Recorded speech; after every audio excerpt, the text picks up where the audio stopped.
House of EdTech, episode number 25. Hello there, this is Rich Kiker, Director of Online Learning at Palisade School District and Google Trainer. You're listening to the House of EdTech with Chris Nesi. This episode of the House of EdTech is brought to you by Today's Meet. Today's Meet is the premier back-channel chat platform for teachers and learners. Designed for teachers, Today's Meet takes great care to respect the needs and privacy of students while giving you, the educator, the tools for success. Go to today'smeet.com/houseofedtech and open your account today and start back-channeling tomorrow.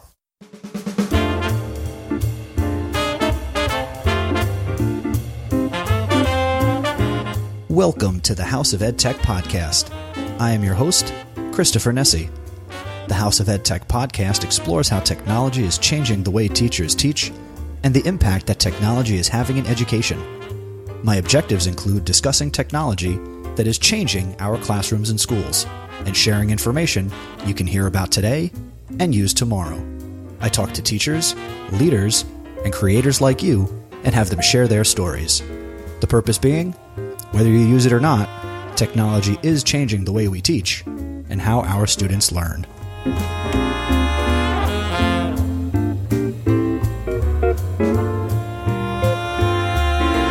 And welcome back inside the House of EdTech.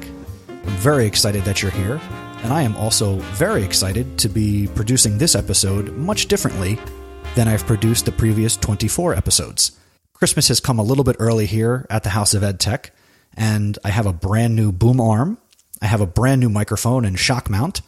I'm now going to be producing the episodes with the Audio-Technica 2005, which is a fantastic microphone because it allows me to connect to my computer via USB, or if I upgrade the show even more at a later date, this microphone also lets me connect to a mixer with a traditional XLR connection, which is for audio. So I'm really excited, and I hope you notice the difference in the audio quality and also the improved production value here on the podcast. I do this for you as much as I do it for me. So I'm really excited, and I hope you enjoy all the episodes going forward. And if you have to go back and listen to something that I previously put out, I'm sorry. So enjoy the future episodes and enjoy this episode. Coming up, I do have my EdTech thought, an EdTech recommendation. I have the House of EdTech VIP, and my featured guest, I brought back Dr. Spike Cook, the elementary school principal, author, and podcaster, and he's going to be sharing some insight on his Corwin Connected Educators Series book later in this episode. I'm sure you'll also notice at the top, I do have a new sponsor that I'd like to welcome to the podcast. So again, make sure that you check out today'smeet.com/houseofedtech. James from today'smeet.com has graciously offered to invest a little bit here in the program and finds value in it, just as much as I find value in today'smeet.com and the whole back-channeling concept. It's really easy to sign up for, so make sure that you check out today'smeet.com and include back-channeling in your classroom or next presentation. In addition to having a sponsor for the program, one way that you as a listener of this podcast can get involved with supporting the podcast, and I'm not looking, for a handout like I want to charge and, make this not free. The podcast will always be free. But if you ever feel compelled to want to contribute in some way, you can use my Patreon account, which can be found at patreon.com/houseofedtech, where you can contribute as little as $1 per episode. Or, if you want to open the purse strings, be my guest. I welcome any contribution that I can use to offset some of the costs of producing the podcast. I don't think it hurts to ask. So again, you can check out patreon.com/houseofedtech. Now, I did promise in the last episode that I would kind of give my reflection on EdCamp New Jersey, which happened on Saturday, November 22nd. Now, what I'm going to do is I did a nice write-up on the blog, so I'm going to link to my blog post about EdCamp New Jersey and my presentation and the presentations that I saw. So if you haven't seen that on chrisnesi.com already, head over to the show notes for this episode, and I will also link to that blog post. But to keep it short and sweet here on the podcast, I had a great time. It was great to see a lot of the educators that I only get to see on Twitter, and it was nice to have lunch with them, and really even more so, get the opportunity to be involved with planning this conference and playing a role in the event actually happening. And as I said last episode, and I'll repeat it, it was a fantastic experience. If you ever have the opportunity to get involved with a unconference or any type of convention or event, try and take advantage of it. It's a worthwhile experience, and you can get a lot out of it. I was also recently accepted to the upcoming EdTech NJ conference that I've been talking about for a number of episodes. That's coming up in January here in New Jersey. And I'm really excited that I'll be presenting my current workshop that I'm kind of traveling around with called Stop Curating and Start Creating, which is all about the mindset that you as an educator can have in producing content. Similar to what I do here on the podcast. You know, I gave up just being a retweeter of other people's content, where I now create content, and there's still curating involved, but I'm putting a name and a face to it. So I really enjoy that, and I'm looking forward to fine-tuning that presentation and presenting it at the upcoming EdTech NJ conference. And you can find more information about that at edtechnj.com, and also follow the conference on Twitter, edtechnj. And now, without any further ado, let's head over to my interview, which, let me preface, I did record on the old microphone, so there is a little difference in audio quality. Let's welcome back Dr. Spike Cook.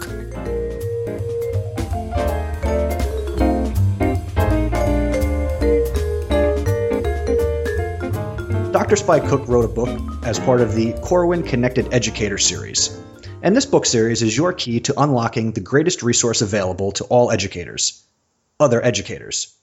Now, as I said, Dr. Spike Cook is the principal of R.M. Bacon Elementary School. He has his great website and blog at drspikecook.com, and he's always available on Twitter. His username is Dr. Spike Cook, and he last appeared on the podcast in episode number 16. His Corwin Connected Leadership book is called Connected Leadership, It's Just a Click Away. How you doing, Spike? Chris, I'm doing awesome today. Thank you so much for that kind intro. You are just so nice. I mean, some of those things that you said, I thought you were talking about somebody else. And I'm not the only one who says nice things about you. Quote unquote, essential reading, Eric Scheninger. Quote unquote, I will share this with parents, Dwight Carter. Quote unquote, you'll be ready to jump in, Aaron Klein. How about that? That's pretty cool. Like I continue to say, I think that the power of the PLN, the personal or professional learning network, is essential, and those are some awesome people that I consider, colleagues and friends, and I'm so happy that they, when they read it, they made some sort of connection with it and were able to share that with others. It's just really cool. And I think it ties right into the theme of the book and even the entire series. I was fortunate enough to be selected to talk about the leadership role. I would say that, when you look at the other books, talking about, blogging and teaching the I student and all hands on deck, everyone has a really unique perspective. But then there's a lot of overlap as well.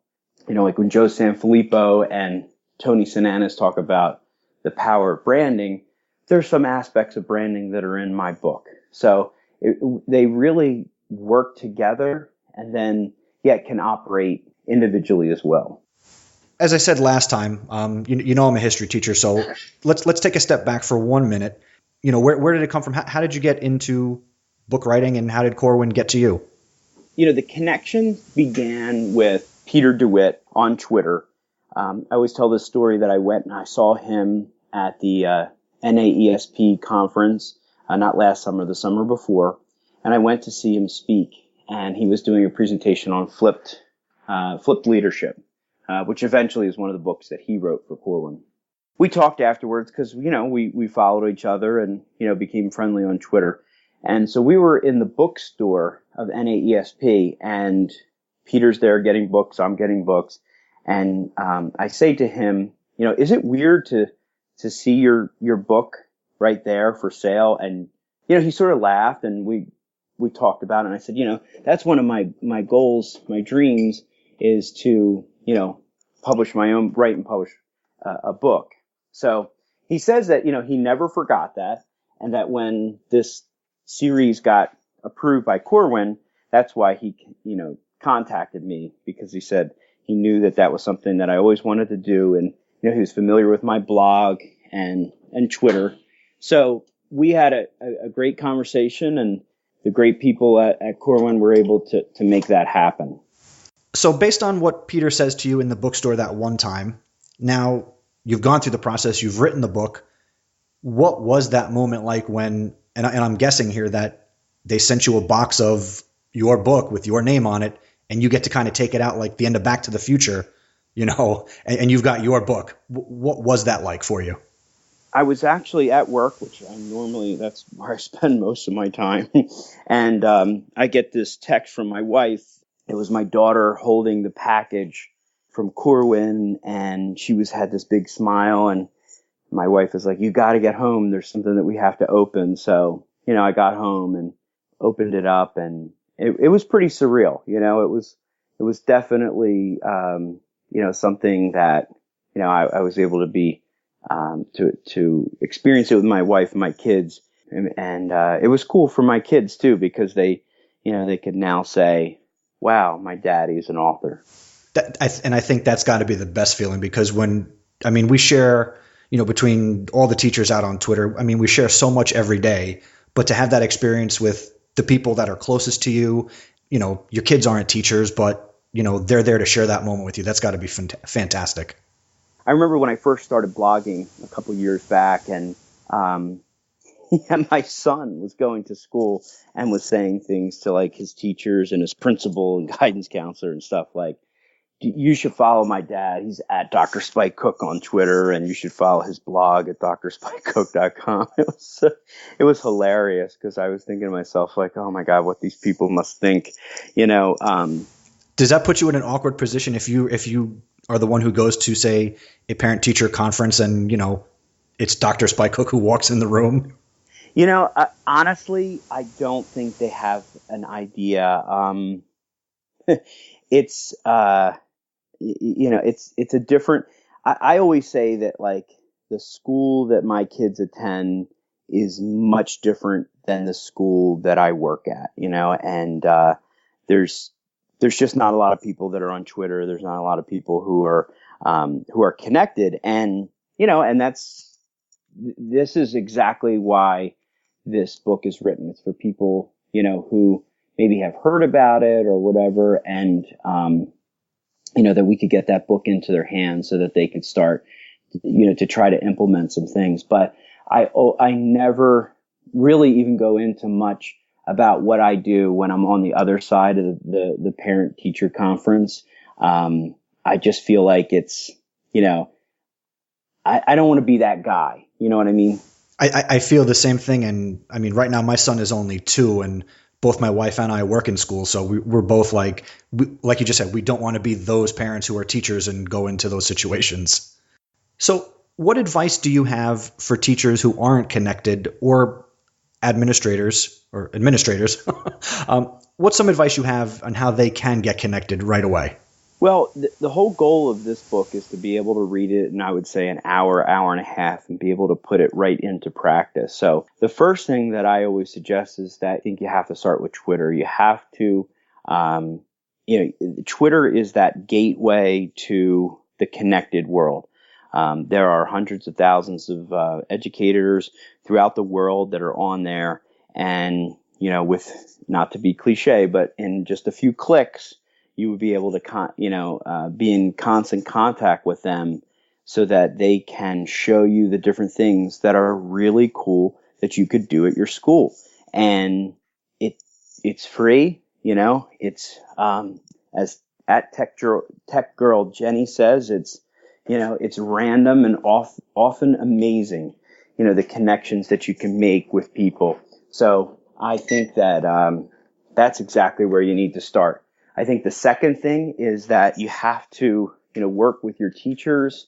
If you're in a school, work with your principals if you're in a school district, or with your students if you're in a classroom, to start some sort of way to tell your story. And I think, the blog is the most efficient way to do that. And I think it's important that you start it and you start to say, okay, what do we value? What do we want to show everybody? Because if you wait for the print journalist to come or the local, news outlet to come, you're going to be waiting a long time, and you're going to be disappointed that they're not covering everything. So as, Eric Sheninger says, you have to be the storyteller in chief, whether it's your classroom, whether it's your school, or whether it's your district. So how do you do that? Like I said, I think the blog is the simplest way of doing that, where you can upload pictures, videos, links, write down a few things that are going on, and instantly have access to, instantly provide access to parents, teachers, community members, and students, the awesome things that are going on in your school. And getting that story out there for every school district is so vital. And like you said, and like Eric says, don't wait for the newspaper to come to you, because if you do, they're going to come when, times are tough or the news isn't what you want it to be. So this is a way to shape and control that. So it's a fantastic way to approach it. Yeah, and I agree completely. And it also allows you to work on what I think I would hope all leaders strive for, which is transparency. So in the book, I talk about the levels of transparency, where you have some schools and some districts that are very opaque. Like, you have no idea really what's going on in there. Like, they don't do newsletters, they don't send information out. Decisions are sort of veiled in secrecy, and and that's a shame. And then you have like the translucent, where you have things like they're sort of out there, but you can't really see them. Nothing's really clear or clearly defined. And then you have transparent. And transparency, whether it's a classroom, a school, or a district, is really the ultimate goal. Because the problem with education now, since it's under such fire from our politicians and business and anybody who wants to weigh in, is that they really don't know what's going on. And they make these assumptions about things, which is, honestly, I think that's why we're in the position that we're in, because the standardized assessments and this whole mantra of accountability, I think that all came from the fact that we weren't being very transparent with what we do. And I think that I certainly utilize social media to talk about all the great things that are going on, and also to tell the story of how hard my teachers are working. Like, it's such a cliche now to bash teachers, and I'm so against that. And I think that as a principal, it's my duty to highlight the things that they're doing, and also how hard they're working. I mean, these people are, they're giving their life energy to making sure that students are better. I think it's a shame if you're not highlighting those things that they're doing. Absolutely. And to figuratively take a page out of your book, I have made it my personal crusade in my own school to push my principal and my administrators to, get connected, explore Twitter as a professional tool. I've been pushing my principal to take her once a month report to the Board of Education, and let's put that to video. Let's put that on our school website, which I happen to also maintain, and just constant encouragement and teaching about what is possible when they do tell the story of what's going on in the school.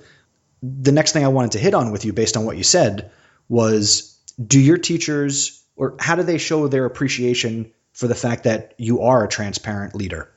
Well, they would probably say I'm not transparent enough.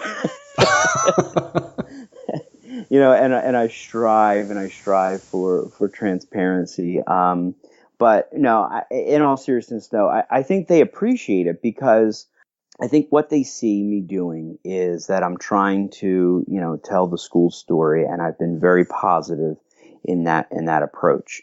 I try to help them, knowing that not all of them are going to start their own blog, and not all of them are going to start their own, a video or Twitter or anything like that, with their classroom.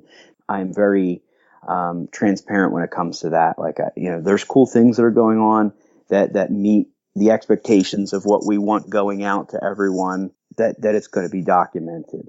and that's really special. So I think they understand that I have their best interest at heart. These are some tools that you could utilize to be better. And it's really cool when I see the teachers take those risks and those chances, because I know that, education is a very conservative enterprise. It's sort of designed that way.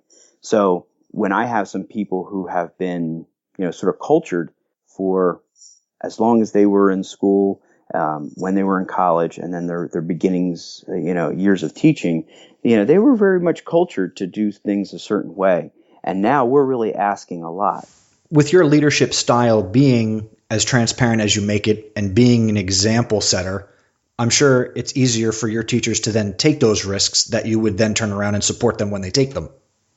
Yes, my teachers definitely feel much more supported, and in a sense, we've accomplished some awesome things. I mean, we have, at least, I would say 6 or 8 of our teachers, our classroom teachers that are doing, weekly blogs that are, talking about the different things that are going on, doing videos, and really trying to connect with the community in that way.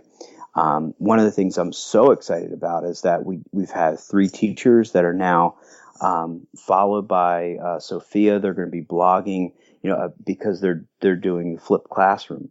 So these are all things that I've completely 100%, support them on, and it really was up to them. They were the ones that made the connection with it, and they're the ones that are doing it. So I want to make sure that we're supporting and celebrating, because I know a lot of times, in education, I'm sure you see this, Chris, that we have a tough time celebrating when other people have accomplishments. That's one of the things about traditional education that really bothered me, because, teachers or administrators, when they take these risks and these chances and then they become successful at it, a lot of people really don't want that. It's sort of like the Adam Bellow quote that I just saw the other day. Twitter is the teacher's room that you're always looking for, because you know how it is. It's really tough. I did see that quote, and I mean, I remember when I was going through my teacher training, I'm sure you heard the same thing. Avoid the faculty lounge. It's the worst place you can go. Yeah. So how do you do that? How can you do that and be successful at the same time? I don't know. I know that it's troublesome for even me. Being compared to other principals in my district. This is something that I choose. This is an avenue that I've chosen, and I don't think that everybody should. I mean, I would hope they would, but I know that the reality is that they won't. But just my very nature of, blogging and tweeting and, writing a book, it does send a different message. And there's some people that walk away from that and say, hey, you're making us look bad. And that's the thing. I'm not trying to make anyone look bad. I'm trying to make us look better as a school and as a district. It's the sad, seedy underbelly of not just education, but pick the industry. And, in theory, success should breed success. And what happens is, like you're saying, people want to tear you down when they can't do enough to make themselves better. And that's the sad part when we're educators in this specific field and we try and promote to children not to do that and how to pick each other up. Yes. Providing feedback and recognition is one of the classroom instruction strategies that works, that have been researched by, Marzano and the folks at McCrell. And I've always said that it is something that we struggle with.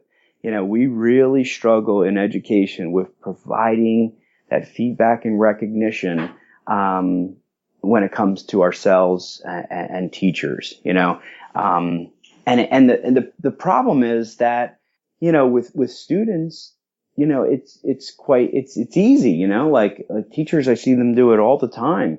They want to highlight the great things the kids are doing. They want to encourage the kids that aren't, necessarily doing what they need to do to raise up to their expectations.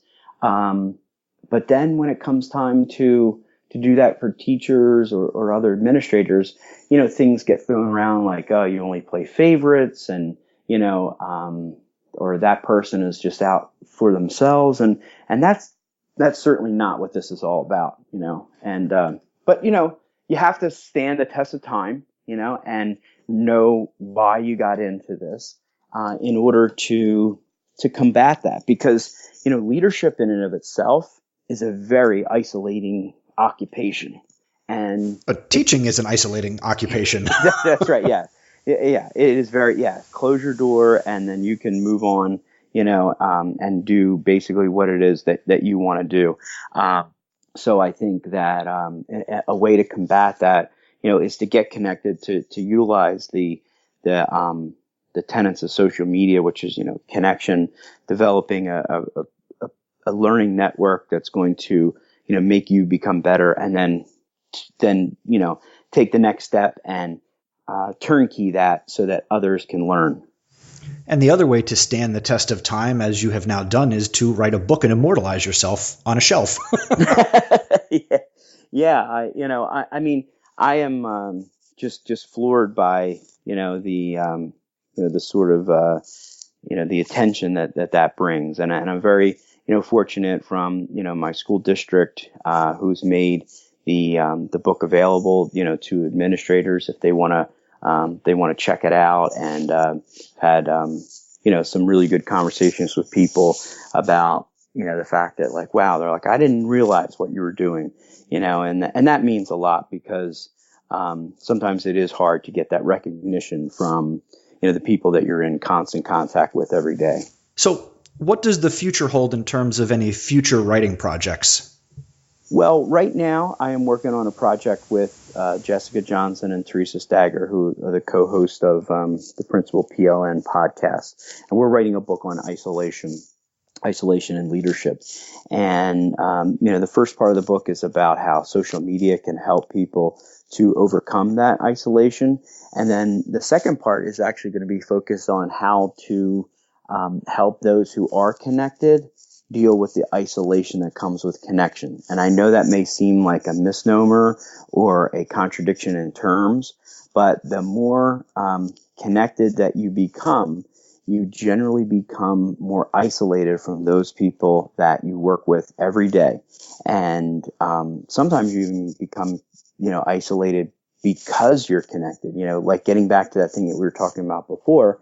If you want to be, the person who, sort of defies what everybody else is doing, the status quo, and you go above that, people can be very, they don't take too kindly to that. So there's a lot of connected educators, if you talk with, who have a real tough time. So that's really the focus that we're doing with that book. The other thing is we're doing a blog 365. About 2 months. You're doing away. Another blog 365? No. You're crazy. No, I'm doing one right now, and I'll be finishing up, at the end of December. And I've been thinking about, what to do with that. So I may look to take that and put it into some sort of either book or online resource about, what's the life of a principal like every single day through a year. So the third book would be In My Own Words by Dr. Spike Cook. Yeah, exactly. Something like that. Or, or a day in the life of, 365 days of a elementary school principal. Something like that. So we've been talking here with Dr. Spike Cook, who has written for Corwin in the Connected Leadership Series. It's Just a Click Away. Dr. Spike Cook, where can people purchase the book? You can purchase it on Amazon if you did a search for Amazon or on Amazon Connected Leadership. It's a click away. You can also go to the Corwin site at corwin.com. Or if you just want to go to my blog, drspikecook.com, on the right-hand side, one of the widgets is right there. You just have to click on it, and it'll get you to the place where you need to go. And once again, it's just a click away, Connected Leadership, thank you so much for taking some time today to talk about the book. Thank you for having me. And I just want to say, keep doing the things that you're doing, Chris. It's really refreshing that the podcasting and the things that you're doing on Twitter, to connect with other people. And, I want you to know that people appreciate what it is that you're doing. Thank you very much, Spike. And I will say what you won't say, and that's go buy his book, everybody. Click on the links, go to drspikecook.com, because we're all lifelong learners, and Spike has put out a great resource to do that. Whether or not you're a leader, we are all a leader in our own way.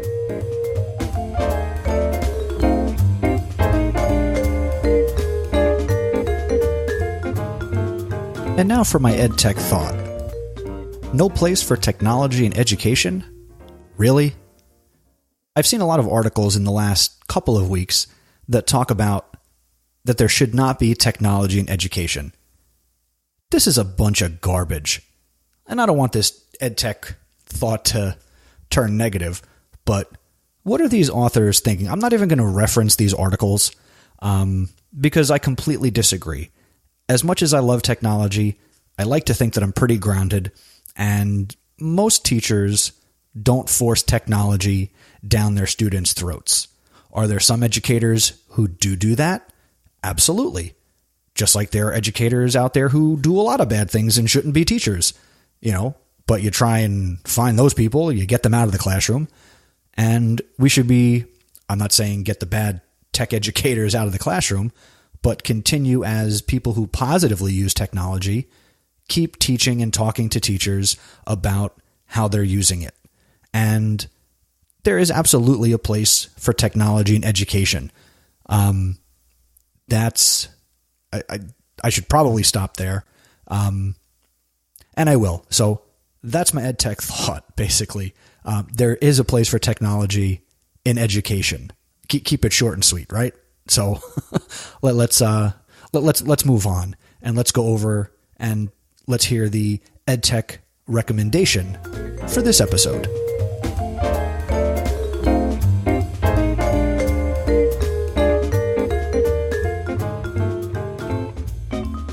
I'd like to talk today about Canva, C-A-N-V-A.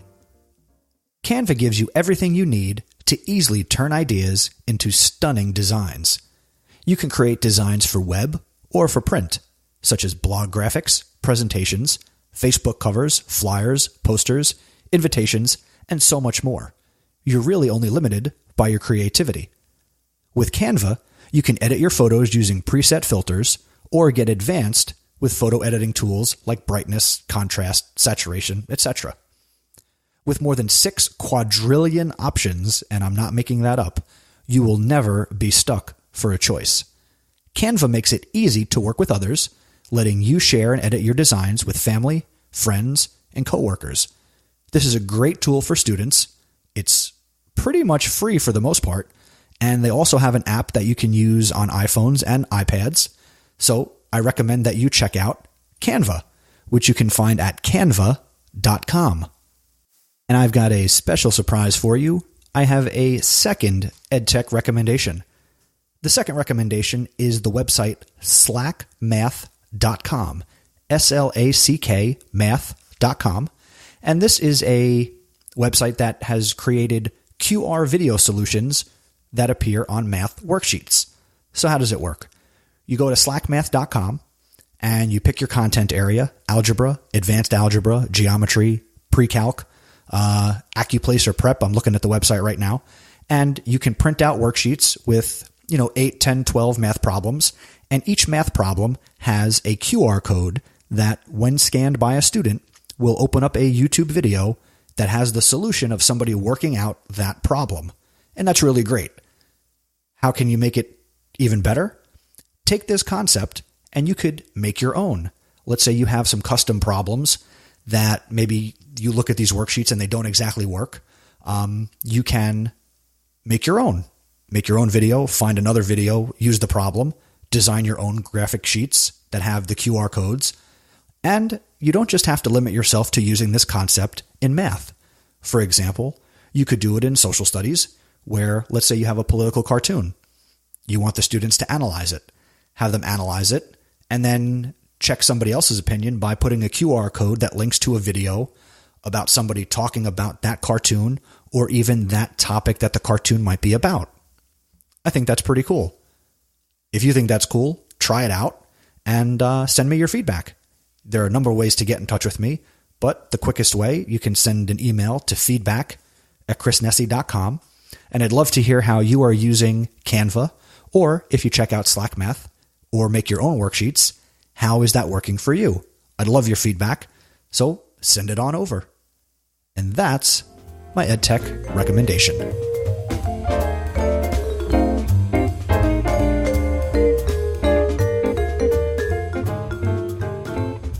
And now for the House of EdTech VIP. Congratulations to David Saunders. Mr. Saunders is an educator, technologist, designer, and librarian. Mr. Saunders has his bachelor's in theology from Gordon College and his master's in education from Lesley College. David is a Google certified teacher and trainer who has previously taught elementary and middle school language arts, math, and social studies. Currently, David is the media specialist and academic technologist for the Greenwich County Day School, and he is also a co-host for the Tech Educator Podcast, along with myself, Jeff Bradbury, and a cast of thousands over on teachercast.net. I recommend that you connect with David.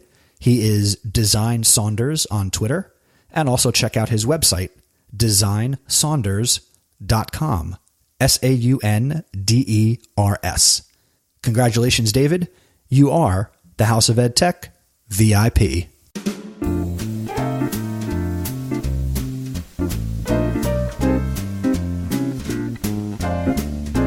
And that's going to do it for this episode of the House of EdTech, which was brought to you today, once again, by Today's Meet. Check out todaysmeet.com/House of EdTech. Keep the conversation going and visit my website, chrisnessy.com. Over on the website, you can review the show notes for this episode, number 25. And I would love your thoughts on the information and resources shared in this episode. Leave a comment on the show notes or email the show, feedback@chrisnessy.com. You can also submit feedback by calling the House of EdTech listener feedback line at 732-903-4869. Or you can connect with me on Voxer. My username is cnessy4602. And please connect with me on Twitter. I'm Mr. Nessy, MRNESI, and just use the hashtag House of EdTech. If you enjoy the program, please rate and review the podcast in iTunes. Your 5-star rating and positive review will help keep the House of EdTech front and center for other educators to discover and enjoy. Now, the 1-year anniversary and episode 26 is finally upon us. There is still time to submit your tech tool for the first annual House of EdTech Smackdown. I've received a number of great submissions already, but I still have room for a few more. In 2 minutes or less, share your favorite tech tool, app, or tip that other educators need to know about. There are a few ways you can get me your submission.